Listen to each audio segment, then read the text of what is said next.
Welcome, everyone. This is Recovery Dharma in the Spokane Sangha. And my name is Julia, and I'm so happy to be here talking with you, sharing with you, enjoying this space and this beautiful, beautiful Buddhist inspired practice. We're winding down the month of November. It's really hard to believe it's been a beautiful month. We've been reflecting on the word dana. Dana in the Buddhist practice is the cultivation of generosity. And generosity, as we've been exploring this month, not only reflects how the manner in which the amount of giving we engage, but also the manner in which we receive, our capacity to receive. And one of the things that we've done in this community this month is we've been fearless in our exploration and even our excavation.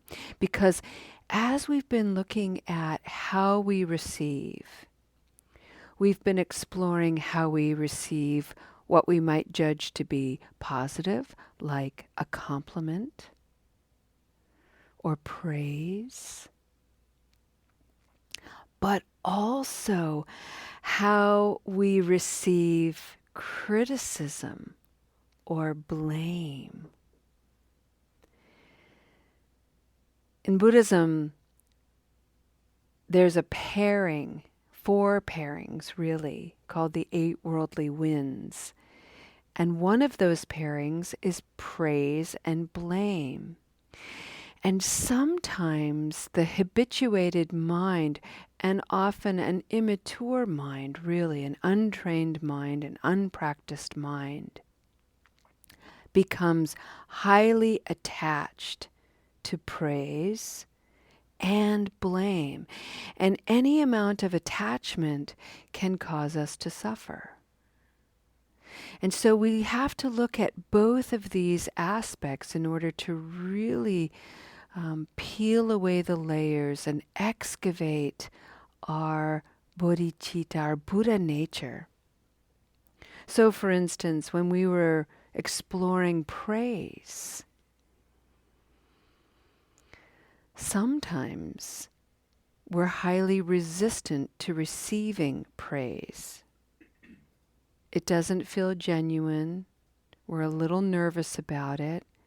Somebody gives us all kinds of compliments and recognition, and we're like, don't look at me so closely. Or, well, I'm just a good hustler. If you knew me better, you wouldn't see me that way. Those are both inflated, exaggerated expressions of attachment. On the other hand, when we receive praise, it might feel so good, we suddenly cling to it and start seeking it, looking outside of ourselves incessantly for affirmation and validation, forgetting that the truest, most settled and authentic praise, validation, and affirmation already lives within us. And in that external seeking, that's also an exaggeration, and we suffer. On the other side of the spectrum, when we're dealing with criticism or blame, and we're receiving it, we're either, again, highly resistant. Nope, that can't be about me. And then we deflect it or we project it. Or we take it all on. You're absolutely right. I am the biggest loser. Just put more of that negativity onto the heap. Both are highly inflated. And so what we've been endeavoring to do this month is to find some balance, to recognize both of these things are true, the positive and praise and compliments with the criticism and blame. Both things are true. And as we begin to understand them in a more neutral and general and balanced way, we start to settle into clarity about the truth and the wholeness of us.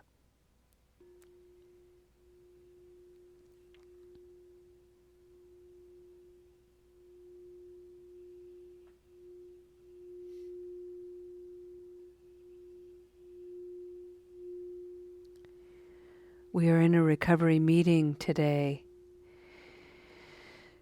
because all of us are trying to shift our relationship to habit energy. And there have been consequences associated with that negativity, harm, for which many of us have been humiliated, shamed, resented, deeply regretful, guilty. All of that is true. And we're also in a recovery meeting because we are learning to change that relationship, wake up to the fullness of who we are in our wholeness.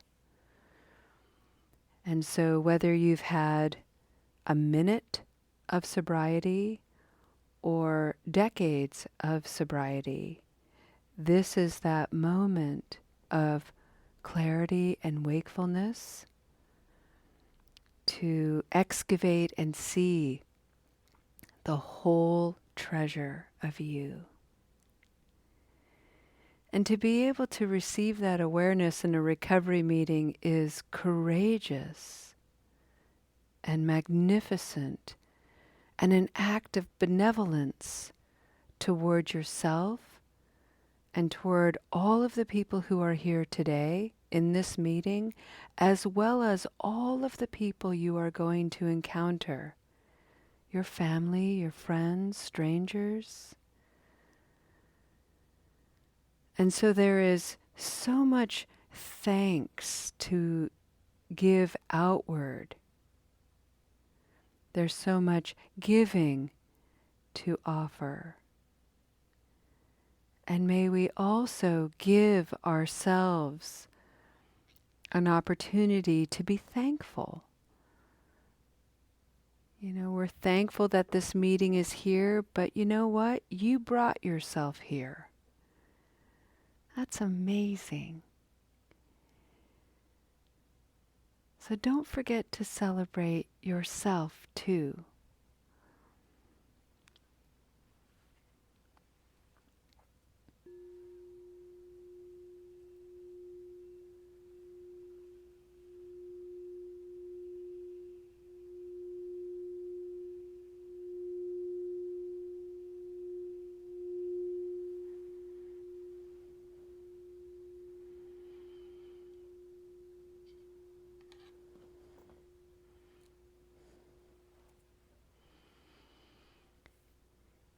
In the eyes of the divine, you are so well loved.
Perhaps this music has sort of been energizing a little bit.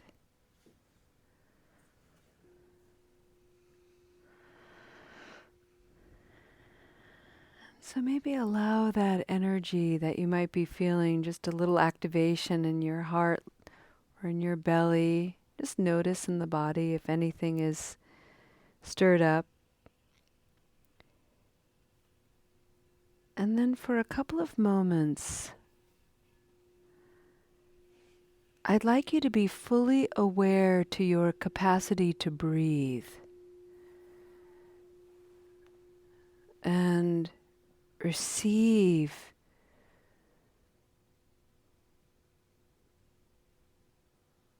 this lovely oxygenated air. Yesterday, Lo reminded us of the trees, these living beings, these bodhisattvas, whose presence is so selfless. Their existence is our survival.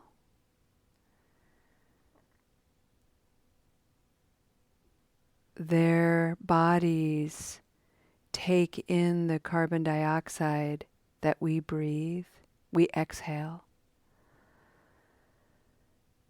And they are able to work with that, transform it, and on their exhales, they create oxygen, which we inhale. We are in a complete harmonized relationship with trees.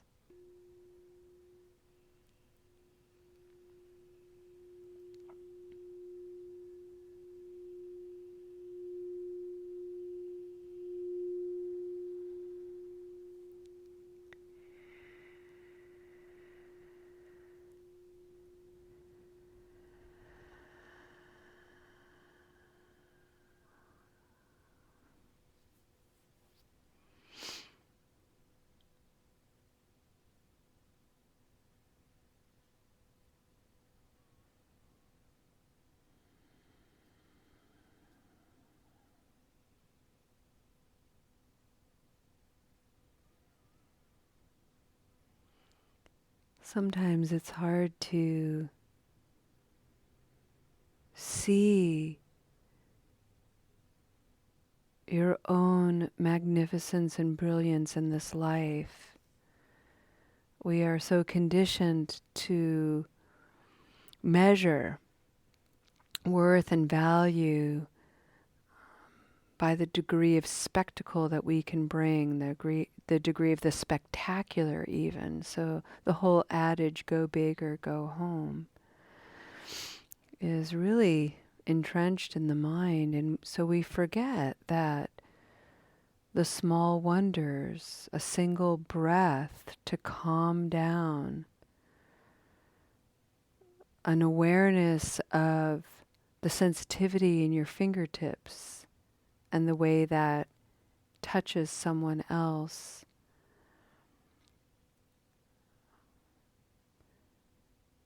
The expressions that your eyebrows can convey on your face.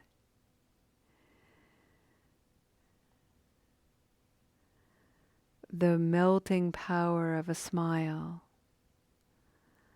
The way we can synchronize ourselves with one another in our heartbeats, sharing a breath. These are profound, simple moments that are so valuable. They're priceless in many ways.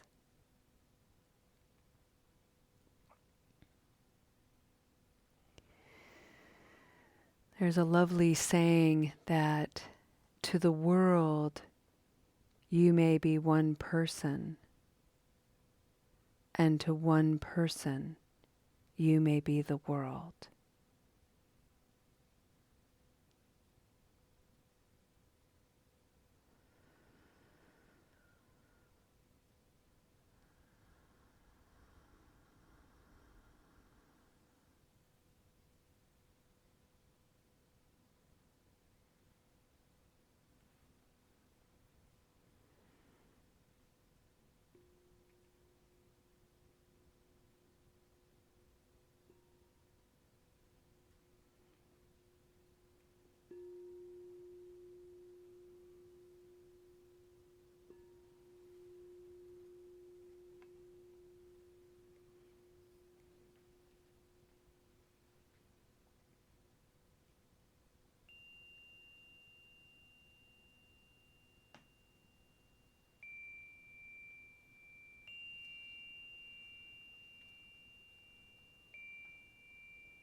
So good.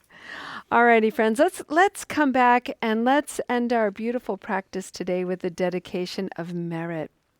And I really want to thank Rose for bringing to our consciousness that the holidays are heavy, and we live in a culture that really markets substance use as the gateway to fun and connection and coping, really. It's everywhere. And so to be someone who is trying to discover alternative options for coping that don't include drugs and alcohol, it really does set us apart from the mainstream. And that mainstream is enormous. And so when we set ourselves apart and we feel alone, we sometimes feel like a dribble. And it's really hard to find that solidity, to find that confidence. But please know that the use of intoxicants, rather than a gateway to fun and ease, that can be true. The truth is, it has a greater capacity to distort and confuse. And so today, as you encounter the world, your family and friends, just know that, like me, they are dealing with levels of confusion, levels of immaturity and trauma, aspirations and goodness. They are a mixed bag and spiritual mutts, just like me, just like the rest of us. So maybe the best we can bring is a calm heart, a soft mind, and a curious gaze. Have a wonderful afternoon, friends. May you rest easy. May you eat well. May you celebrate this time being held in the munificent embrace of the divine imagination, who delights in you incorruptibly, just as you are. Namaste.